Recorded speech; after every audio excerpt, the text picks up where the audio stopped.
याग झाला आणि महारुद्र याग झाला. महारुद्र यागच्या नंतर आता महालक्ष्मी याग ही या ठिकाणी आज पूर्ण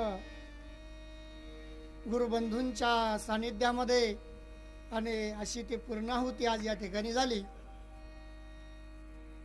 खऱ्या अर्थानं रंगपंचमीचा महिमाच वेगळा आहे आणि या महिमामध्ये आपण आज आनंद लुटतोय.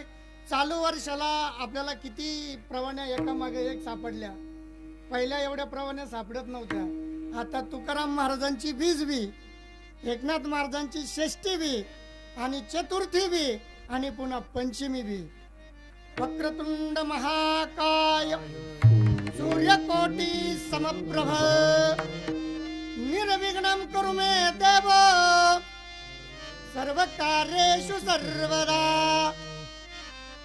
असे असणारे